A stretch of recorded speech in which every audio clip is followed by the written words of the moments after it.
দার্জিলিংয়ে এসে আমাদের একটা মোটামুটি ট্রেক হয়ে গেল প্রায়।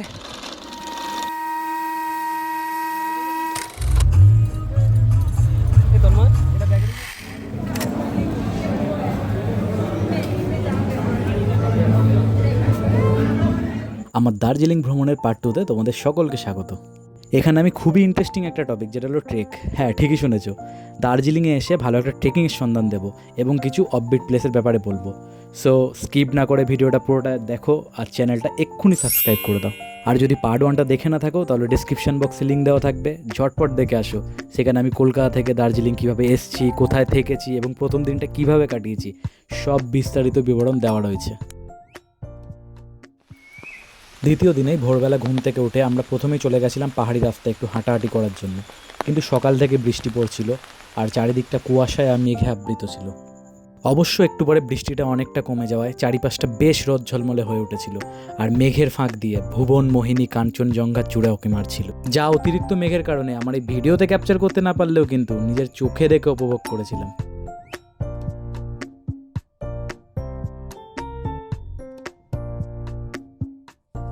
ম্যাল রোডে আরও কিছুক্ষণ হাঁটাহাঁটি করার পর আমরা ফিরে গেলাম হোটেলের দিকে, কারণ আজকে পুরো দিনটাই যে প্ল্যান করে রেখেছিলাম দার্জিলিংয়ের সাইট সিইংয়ের জন্য।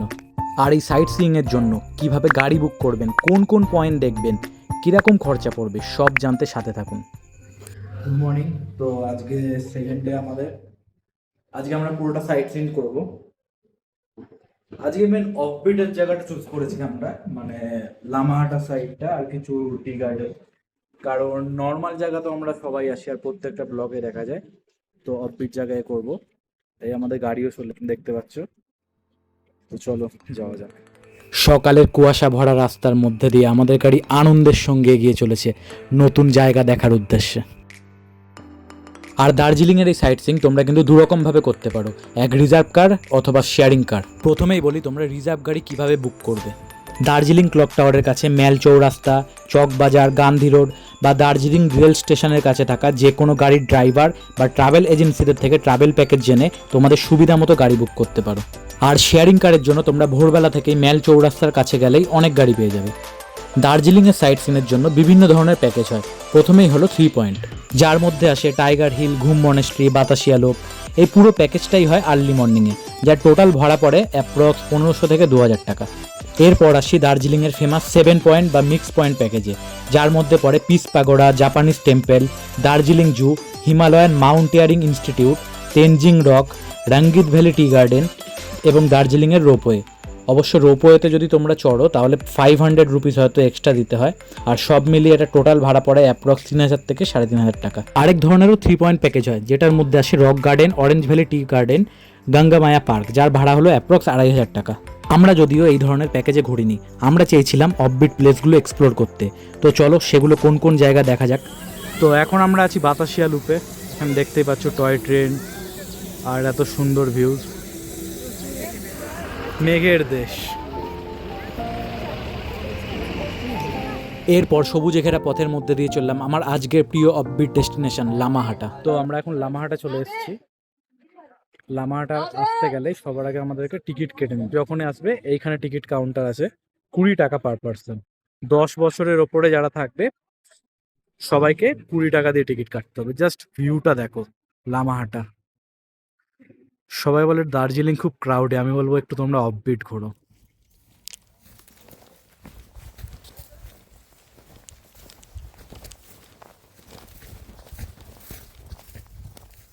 যদি কখনো মোহতে পড়তে হয়, আমি এই জগতের এই মোহতে পড়তে চাই, জগতের এই ভালোবাসায় পড়তে চাই। লামাহাটাতে অনেকটাই ট্রেক করে চলে এসেছি। আমার সাথে আমার পরমপ্রিয় ভাইরা সব আছে পিছনে।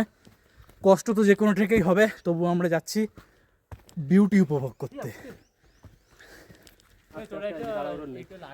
তো শুনলাম লামাহাটার আরেকটু ওপরে ওই পারে একটা লেক আছে, তো সেটাই দেখতে যাচ্ছি। এখনও তো আশেপাশে দেখতে পাচ্ছি না, কারণ দেখো কোনো নামও নিশান নেই। এখান থেকে সেই সুদূর মানে দেখা যাচ্ছে না, আমরা এতটা নিচ থেকে এসেছি, প্রায় 700 মিটার তো হবেই। তো অনেকটা যাওয়ার পরে অনেকজনের সঙ্গে দেখা হলো, তারা এক একজন এক দিকে দেখলাম ছিটকে গেছে। কেউ বলছে ওই দিকে লেকটা পড়বে লামাহাটার, কেউ বলছে এই দিকে পড়বে। তো আমরাও একটা আইডিয়া করে মোটামুটি এগিয়ে চলেছি। একটা বন্ধু দূর থেকে বলল যে লেক নাকি আশেপাশেই আছে, দেখতে পেয়েছে বা কিছু, জানি না কতটা ঠিক বলছে না কতটা ভুল, সেই দূরে যাচ্ছি।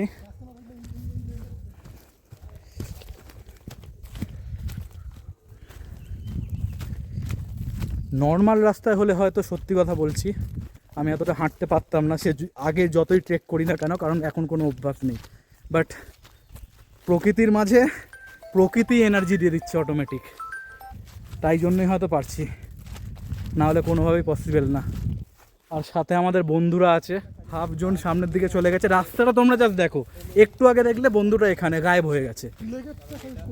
তোমরা আবার ভেবো না যে ভূত কিছু, কারণ রাস্তাটা এরকম নিচের দিকে চলে গেছে, তাই ওই জন্য কিছুটা পরপরই তোমরা যদি একসাথে না থাকো হারিয়ে যেতে পারো। দার্জিলিংয়ে এসে আমাদের একটা মোটামুটি ট্রেক হয়ে গেল, প্রায় অনেকটা পথ অতিক্রম করে অবশেষে চলে এসেছি আমাদের লামাহাটার লেক। তোমরা দেখতে পাচ্ছ এই যে লামাহাটার লেক, মানে এরকম নির্জন জায়গায় এতটা শান্তিপ্রিয়, পাইন গাছের বন, চারিদিকে সবুজ, একটা পাহাড়ের মধ্যে শান্ত পরিবেশ আর একটা সুন্দর লেক, জাস্ট অভূতপূর্ব। কলকাতার অনেকের কাছে মনে হতে পারে যে এটার অভূতপূর্ব তেমন কি আছে, বাট কলকাতার ব্যস্ত শহরে গাড়ি ঘোড়া, মানুষজন, চারিদিকে বিল্ডিং, এত কিছুর মাঝে এই জায়গাটা সত্যি দারুণ লাগছে। পাইন গাছগুলো দেখো কি সুন্দর, পাহাড়ের বুকে মাথা উঁচু করে দাঁড়িয়ে আছে। এই যে আর্টটা দেখতে পাচ্ছ, এটাকে বলা হয় ক্যানোপি ফরমেশন, অর্থাৎ ছাউনির মতো করে পাহাড়টিকে ঘিরে রেখেছে এই পাইন গাছের জঙ্গলটা। অবশ্য তারই মাঝখান দিয়ে সূর্যের তীক্ষ্ণ রশ্মি ঢুকে পাহাড়ের কোলে এসে পাহাড়টিকে সোনালি বানিয়ে তুলেছে। কি অপরূপ এক আলো ছায়ার খেলা, তাই না? তো লামাহাটা থেকে ঘুরে আসার পরে লামাহাটার নিচে একদম অনেক কটা তোমরা দোকান পেয়ে যাবে খাবারের, সেখান থেকে আমরা এখন মোমো ট্রাই করে নিচ্ছি। পাহাড় মানে তো শুনেছি নাকি মোমো খেতেই হয়, তো সেই জন্য একবার মোমো ট্রাই করে দেখি। ট্রাই করার আগে একটা কথা বলি, খাওয়ার তৃপ্তির থেকে চোখের যে শান্তিটা হচ্ছে বাইরের দৃশ্য, মানে আর কি বলবো, এর থেকে বড় কথা। দেখে নাও, আহা, আর তার সঙ্গে পাহাড়ি মোমো। নেবেন কি বস? আজকে বললি খুবই ভালো, তবে আমরা যে কলকাতায় পাবো না এরকম বা সেরকম কিছু না, কারণ তোমরা যারা কলকাতায় থাকো বা কলকাতায় এসে খাবার খেয়েছো তারা জানো Kolkata is best for every type of food. আমাদের সব বন্ধুরা অলরেডি খাচ্ছে। সৌরভ, এটা হচ্ছে সৌরভ, তন্ময়, ভেঙ্কাটেশ সানগ্লাস পরে খাচ্ছে। তো বেশ খানিকটা ট্রেকিং করে প্রকৃতির শান্ত স্নিগ্ধ সৌন্দর্য উপভোগ করতে করতে আর খাওয়া দাওয়া সেরে আবারও বেরিয়ে পড়লাম আমাদের পরবর্তী গন্তব্য, একটি অফবিট টি গার্ডেন দেখার জন্য। তো আমরা এখন বিশপ টি গার্ডেনের কাছে এসেছি লামাহাটার পরে। বিশপ টি গার্ডেনের অপোজিটে জাস্ট ভিউটা দেখো,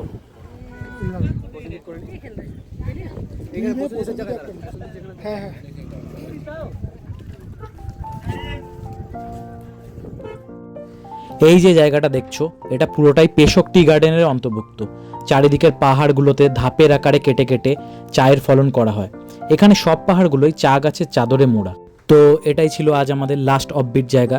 এই 3টে জায়গা কমপ্লিট করতে করতে মোটামুটি অনেকটাই রাত হয়ে গেছিলো, তাই আমরা ড্রাইভার দাদাকে বলে ফিরে গেছিলাম ম্যাল রোডের কাছে। এরপর ম্যাল রোডের সামনে এই গ্লেনারির সামনে ফটো তোলা, ভেতরে ঢুকে একটু খাওয়া দাওয়া, আর বন্ধুরা মিলে একটা দারুণ আড্ডা মেরে আজকের দিনটা খুব সুন্দরভাবে আমরা শেষ করলাম। এক মিনিট, ভিডিওটা কিন্তু এখনো শেষ হয়নি, কারণ এর পরের পার্টে আসতে চলেছে দারুণ দারুণ চমৎকার অফবিট জায়গা। মিরিক থেকে আমরা কিভাবে ফিরলাম আর মিরিক থেকে ফেরার পথে কি আমরা চমৎকার জায়গাগুলো দেখলাম, সব বিবরণ আপনাদেরকে দেব। তাই দেখতে হলে আমার সাথে থাকুন আর চ্যানেলটিকে এক্ষুনি সাবস্ক্রাইব করে দিন আর কমেন্ট করে জানান দার্জিলিংয়ের এই ব্লগগুলো তোমাদের কেমন লাগছে আর তোমরাও কবে আসছো দার্জিলিং।